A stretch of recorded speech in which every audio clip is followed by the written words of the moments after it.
This is a van filled with thorium advocates, Kirk Sorensen, Kirk Dorius, Baroness Bryony Worthington, and myself.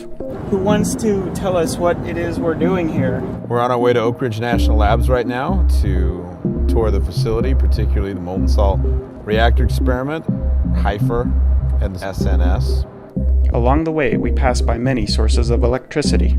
All the ash that builds up from the burning of coal, they put it in a big pile. It's called a tailings pile. Well, no break this week for crews in Tennessee trying to clean up that mess of potentially toxic sludge that oozed across hundreds of acres of land just west of Knoxville. Crews are using heavy equipment to clear away sludge that inundated a neighborhood near Harriman, Tennessee. 5.4 million cubic yards. Coal ash residue that comes from burning coal to create electricity at the power plant that is run by the Tennessee Valley Authority. That ash is now entered into the neighborhood, entered into the land, and most importantly, into two rivers here in the Tennessee River watershed. In that ash are heavy metals like lead, mercury, cadmium, and arsenic. You can see the ash. See, they're still digging it. Oh, man, look at that. 4 years later, still working on it. What did it spill from? It absorbs a lot of moisture, Gordon. When we had that big rainstorm, it actually took on a lot of water and held it to where the piles just collapsed and flowed downhill. You're saying an ash pile washed down. I don't see an ash pile big enough where something... Well, that's because it's already washed down. It used to be a mountain, and now it's just a big wash. Pretty much every coal plant has a huge ash tailings pile. This is not unique. They've all got them. This is the waste of coal. We're at TVA's Bull Run steam plant. This is a coal-fired power plant. This is what provides the power to the city of Oak Ridge and also to Oak Ridge National Labs. So I've often found it ironic that one of the nation's premier nuclear labs and one of the ones that had the very first nuclear reactors has never been powered by a nuclear reactor. It's always been powered by coal, and particularly this. I did some analysis of UK coal stations. This one probably a bit more, but it's about a ton of CO2 every 5 seconds. That was for me when I started working on climate change. The biggest thing I could see was that the biggest contributing element of climate change was coal use for electricity. Exactly. The single biggest contributor. I'm a little bit of a data geek, I'm afraid. I like spreadsheets and numbers, and I feel safe knowing the numbers tell you something, and you can rely on them, hopefully. So I looked at what was going on in the UK's emissions history. We were really at the mercy of global commodity prices. If coal was particularly cheap and gas was very expensive, you'd see these sudden spikes in emissions when everyone switched back to coal. Even if you convince 1 billion people to reduce their emissions, what it does is reduce the demand for the fuel, lowers its price, and somebody else will burn it. So as long as fossil fuels are the cheapest energy, then we're going to keep burning them. 4 of the world's top environmentalists have written an open letter calling for more nuclear power. They say it's the only way to reverse climate change, that there's no credible path to climate stabilization that doesn't include nuclear. Instead of putting our technological prowess into building advanced nuclear power plants, we're putting it into finding more and more fossil fuels, and we keep finding more of it, and the price keeps going down. You and I are religious fanatics, or have been, about anti-nuclear. Nuclear is bad, fear of nuclear war, and we are the ones who should lead the discussion, because we come from that position. We don't take this lightly. I'm not supportive of solar wind. I agree with you. We should try everything and anything, but still, we all know that there isn't 4 hours of sun here in Michigan every day, and so on those days there's no sun. How am I warming up my pizza? I had never discussed nuclear power with my colleagues or my student peer group, except in anything other than fairly disparaging terms about why it wasn't required.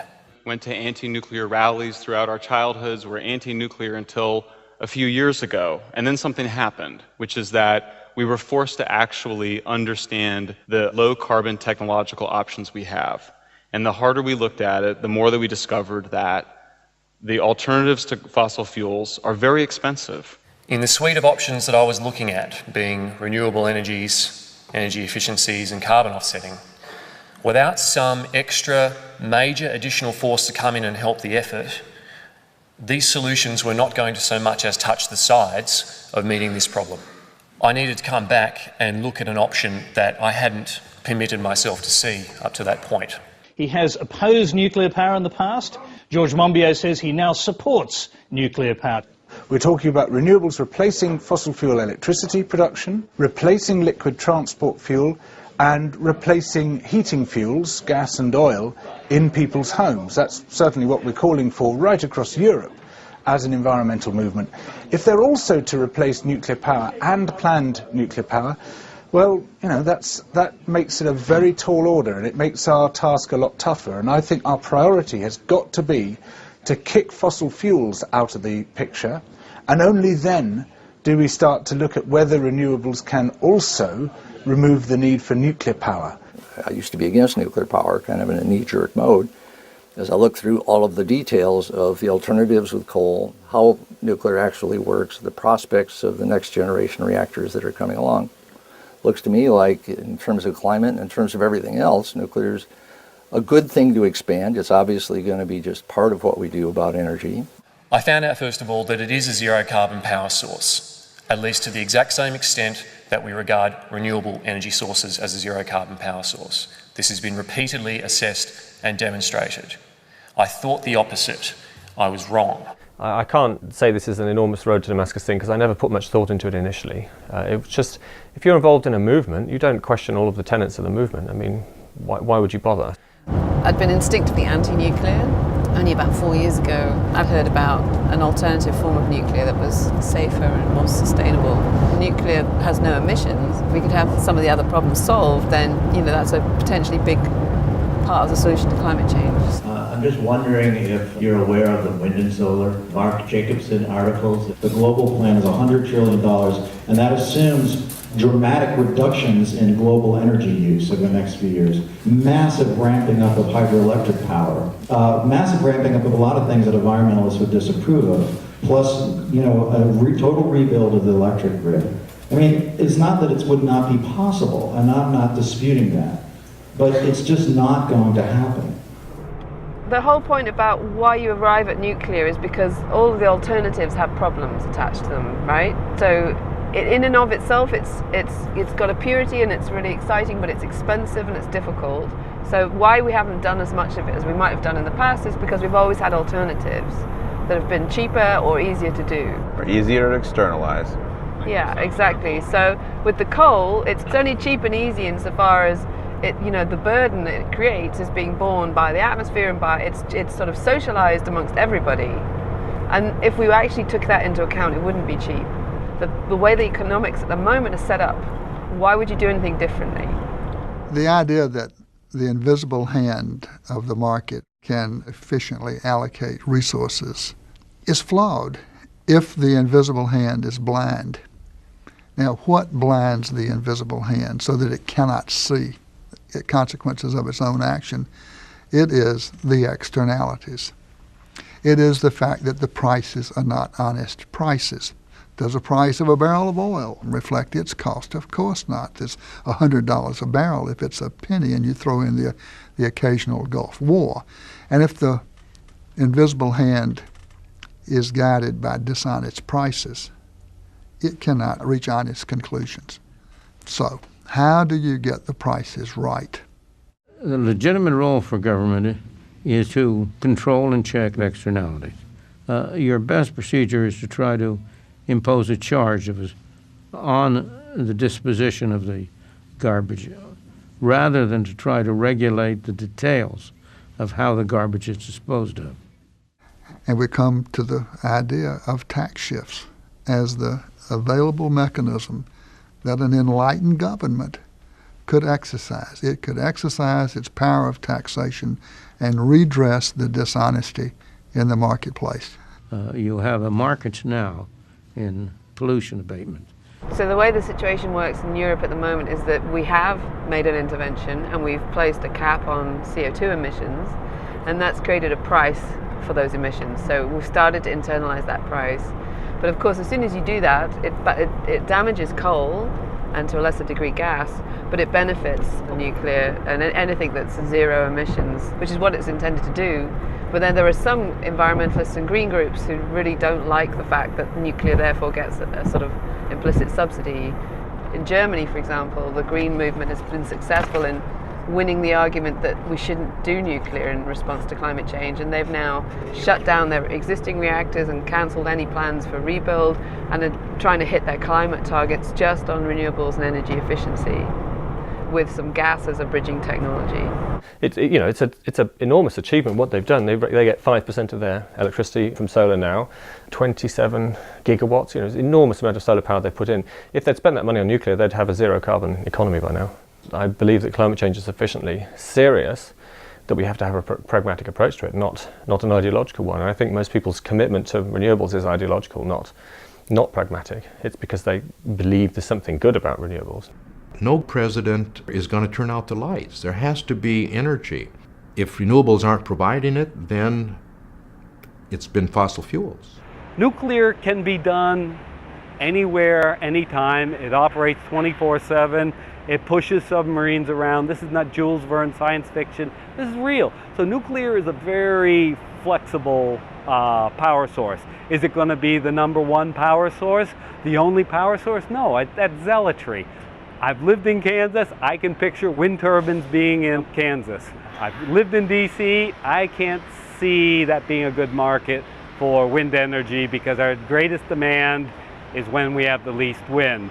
There are going to be places where wind is more effective than not. There are going to be places where solar is more effective than not. And there's going to be places that's going to need a lot of nuclear. My point is that the environmentalists, those who care about climate change, need to engage in and open their mind and accept nuclear energy and actually support it as part of a panoply of zero carbon energy sources. And at the moment, the leadership of the environmental organizations are implacably against it.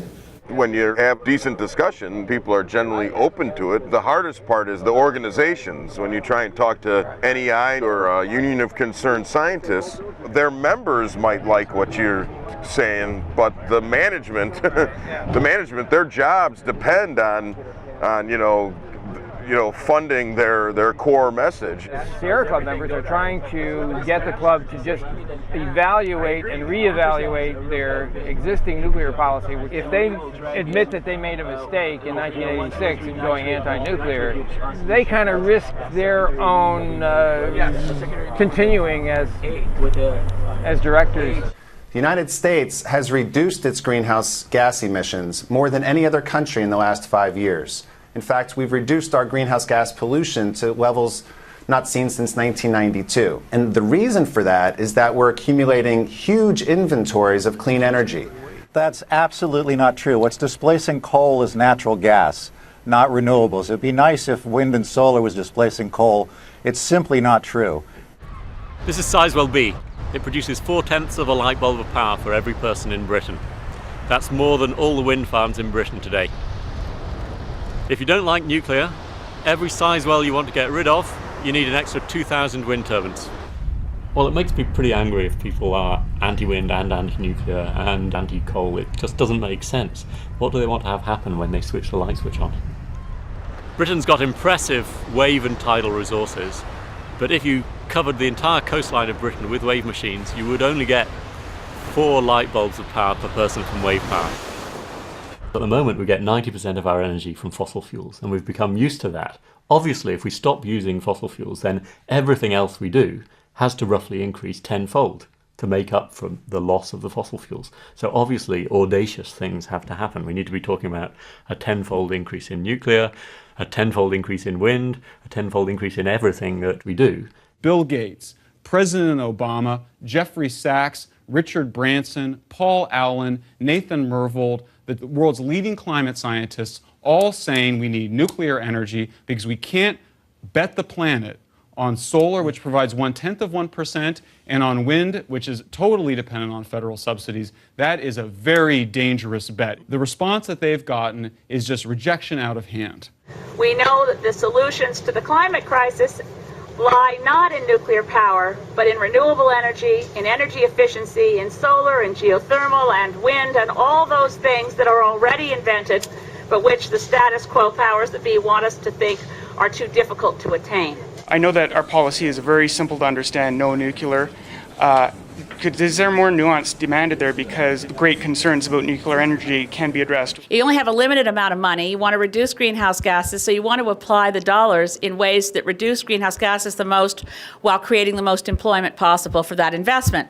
A promotional piece from one of the big windmill producers that's bragging about how much material goes into each windmill. Oh, look at how many people will need to create this huge amount of concrete and this huge amount of steel and this huge amount of carbon composite with petrochemical sealants and plasticizers. People will have to change the oil out of the gearboxes. So these things will require constant maintenance.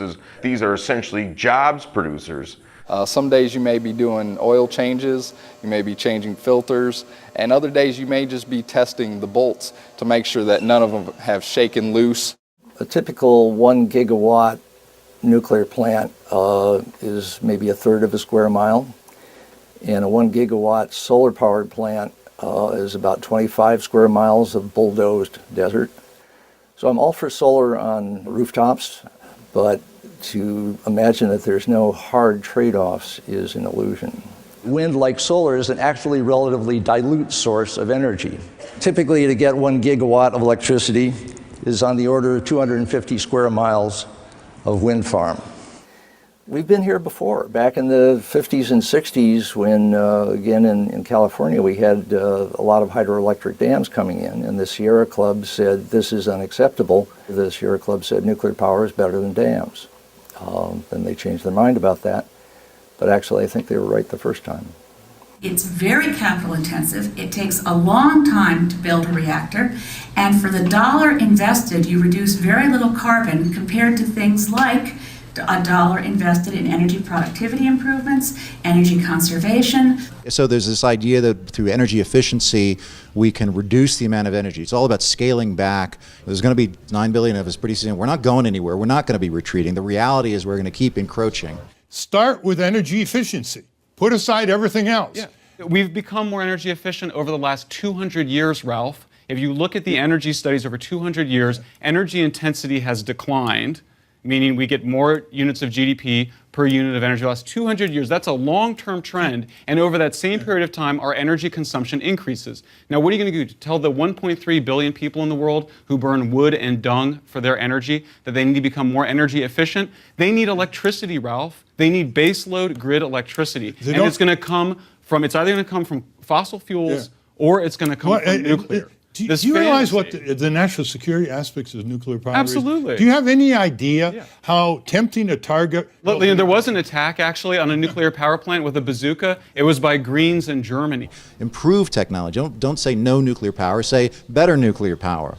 The climate scientists who wrote that letter, or myself, nobody is advocating building 1970s era nuclear reactors. We are excited about the next generation reactors that can be produced in factories, on assembly lines, all technology, an iPhone and wind turbines, solar panels, pocket calculators.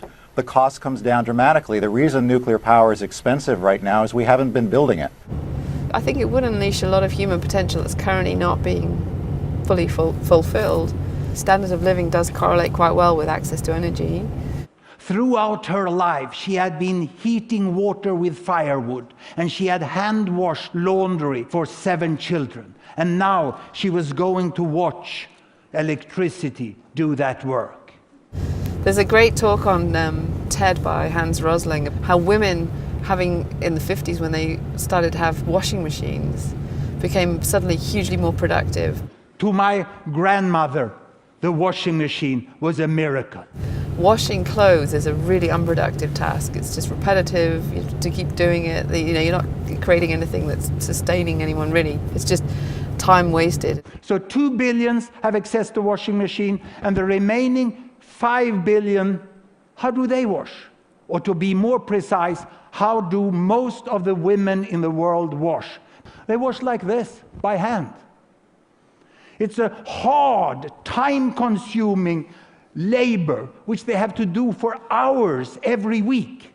And sometimes they also have to bring water from far away, or they have to bring the laundry away to a stream far off. And they want the washing machine. And there's nothing different in their wish than it was from my grandma. Look, 2 generations ago in Sweden, picking water from the stream, heating with firewood, and washing like that. They want the washing machine in exactly the same way. But when I lecture to environmentally concerned students, they tell me, no, everybody in the world cannot have cars and washing machines. How many of you doesn't use a car? And some of them proudly raise their hand, and say, I don't use a car. And then I put the really tough question. How many of you hand wash your jeans and your bed sheet? And no one raised their hand. As soon as you could get a machine to do that for you, that time became time for the family. And he said that was when he sat down with his mum and started to learn to read with her.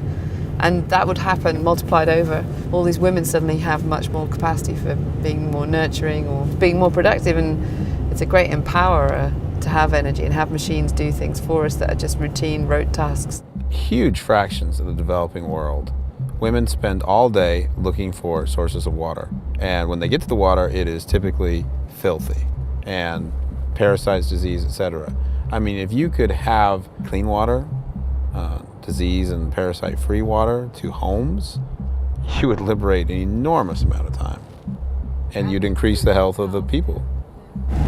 There's a lot of things we just throw away because the energy to reuse them is more expensive than virgin material. Dig it out of the ground, you turn it into something, you use it, you smash it, and then you throw it back in a pit in the ground. Ultimately, it just means you leave one big hole in the ground over here and then start filling up another hole over there. And is that sustainable? Perhaps there's more of a closed loop system that could be employed.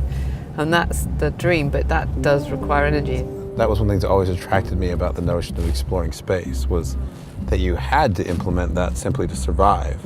If you were going to live on the moon or Mars, there was no pit over here and pit over there. You better figure out how to make it all stay. Every atom of nitrogen or oxygen or hydrogen became precious to you. And when I would tell people, why were we doing NASA? That was the most effective thing, was the whole idea of recycling and what we would learn from exploring space. What prevents us from doing that right now on Earth? I mean, why do we have to go to space to learn how to be really, really good recyclers? Why can't we just decide to recycle? Why, and more importantly, why don't we recycle like that on Earth? And really quickly, I realized it was energy. Energy has to be really, really cheap, or the penalty has to be really, really bad. Now in space, the penalty was really, really bad. If you didn't recycle, you ran out of air and water. But on the ground, to go achieve that dream of a closed loop, you need to have really, really cheap energy.